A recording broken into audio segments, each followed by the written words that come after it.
Nuk janë... Jo, ata kryesisht... Kur e morët vesh që kryeministri Enver Hoxhës shembull nuk është më? Unë e ku marrë vesh më vonë, po nuk është në këto tema nuk janë bisedu. Ata kryesisht ka qenë të orientuar vetëm për pozitën e shqiptarëve jashtë Shqipërisë. Asnjëherë s'keni folur për Shqipëri? Për ideologji asnjëherë? Absolut. Për komunizëm asnjëherë? Absolut, kur them 7 vite kontakte me ta. Asnjëherë spaku me mu nuk është përmend çështja ideologjike apo e sistemit, vetëm ajo kombëtare. Ka qenë shumë, edhe nështë është të befasi për një sistem si ka qenë i tillë në Shqipëri, mos përmendet çështja ideologjike vetëm ajo kombëtare. Edhe parashikimet e tyne për gjendjen në tardhmen ka qenë aq e saktë sa që unë befasona sot domethënë po folin për vitet 80, kur ata më kanë thonë që na parashojmë shkatërimin e Federatës Jugoslave. Kështu ishte parashikimi? Parashikimin vitin 80. Na parashojmë shkatërimin të Jugoslavës Federate. Po në qoftë se tha na nuk e përgatisim popullin për këtë ngjarje. Tha do të vjen tha kjo kohë, do të kalon edhe nuk do të mund me bë kur gjë. Ekziston këtu një debat shumë i madh, zoti Krasniqi, se sa Shqipëria ka bërë për Kosovën edhe që ka qenë pasive në atë periudhë kohore. A ka qenë pasive tamam? Jo. Edhe a ka mjaftu kjo, po quaj kështu, propaganda ose organizimi i veprimtarëve ilegal në kuptimin e zhvillimeve të mëkatshme? Në atë periudhë Shqipëria ka bërë maksimumin për Kosovë. Çfarë do të thotë kjo?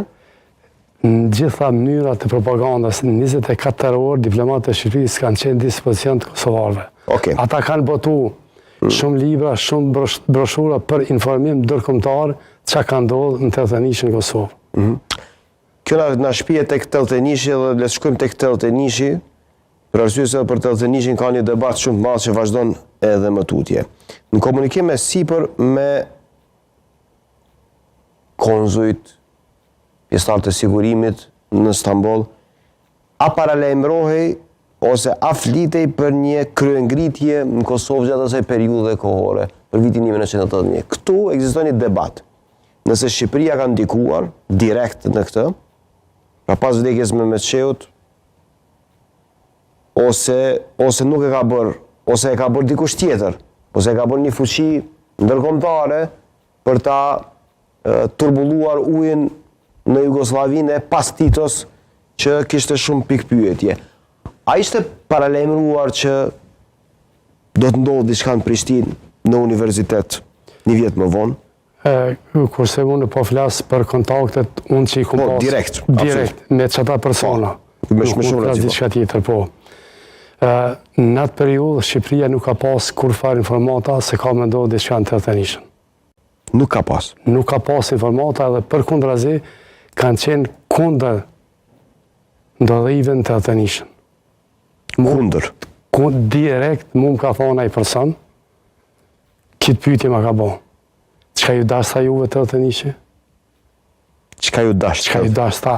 Nuk ishte të kënaqur me vazhdua ajo periudhë ashtu si ishte deri tani? Si mendonin ata? Mendonin që shqiptarët kishin qenë mirë? Mendoni se zhvillimet e fundit në Kosovë që kanë ndodhur. Për shembull, po foli për vitin 70 deri në Teltenishin që ka ndodhur ajo. Në vitin 70 u hap universiteti. Në 74-shën është nxjerrë kushtetuta 74-shën. Me kushtetutë 74-shën Kosova faktikisht ka qenë republikë. Në çdo nën të kushtetutës federative është thonë republika dhe krahinat. Kompetencat i kemi pas njëjta. Kemi qenë element konstitutiv i federatës. Ka qenë një lidhje shumë e vogël me Serbinë. Edhe ajo lidhje ka qenë kuvendi republikan i Serbisë, asnjë vendim nuk ka mujtë me marrë pa pëlqim të kuvendit krajinor. Do të thotë, Kosova ka pas shumë elemente të qetësisë. Kjo ka qenë pengesë shumë e madhe për Serbinë, edhe me njëherë ata mas asaj kushtetutës ka qenë kundërshtar shumë të madh, si është nxjerrja e kushtetutë, por drejtën me thonë, ajo ka ndodhur si rezultat i presionit sloven dhe kroat, se Kardeli ka qenë ideolog kryesor i politikës në Jugosllavi, edhe ai ka insistuar se faktikisht sigurimin udhën që kemi thona, civil edhe ushtarak, kryesisht e kanë pas sërdë në dorë. Nuk ka pas koda tjera, as Slovenia, as Kroatia, aty këtu në i Malazes. Edhe Jugoslavia në atë kohë, faktikisht ka qenë Serbi. Po. Tash, Slovenë e Kroatë, duke e pa rrezikun që po kërcënohet për obligat tyne, ata kanë avancu ndryshime kushtetuese. Prej atyne kemë fitu edhe na, kemë fitu na shumë, na kemë fitu edhe ma shumë se ata kanë fitu edhe drejtin e shkputjes, ndërsa na fitu në drejtin e shtetësisë me kushtetut 74. Faktikisht, po thamë, jo në ato formale. Faktikisht, na kemi qenë në Republikë. Edhe në momentin, ta gjithë këto ta lidhim, kur fillon kuadrat tona, që diplomun në Prishtinë, se e dihet universiteti jonë ka pas në atë 50.000-60.000 student, me zbatu veç kushtetutën e 74-shit, kur gjënë kundërshtim në sistem politik. Serbia me të jashtë Kosovës. Serbia ka qenë... Me gjitha dhe kushtetuta e 74-ës parashikte autonomi për Kosovën, për brenda Jugoslavisë. Në brenda Jugoslavisë, po një autonomi... Që nuk ishte e qartë, që krasimisht i bie drejt pothuajse në Republikë, por nuk ishte Republikë. Vetëm formalitet, formalisë ka qenë. Dhe tani tek 81-shi, për herë të parë, ishin vendosur parullat Kosova Republikë.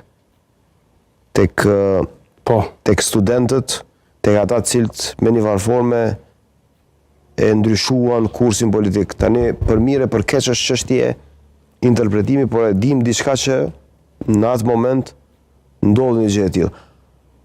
Unë i kujtoj edhe rrëfimet e liderit të Shqipërisë komuniste pas Enver Hoxhës, Ramiz Alis, i cili ka patur një rol të rëndësishëm, do të thotë pas Mehmet Sheut, pas vdekjes së Mehmet Sheut, ai asnjëherë nuk e ka lidhur direkt Shqipërinë me organizimin e demonstratave studentore të 1981, edhe pse thotë që struktura, shteti i Shqipërisë me një varforme ishte angazhuar për ta mbikëqyrur, për ta parë situatën, por nuk e kishte nxitur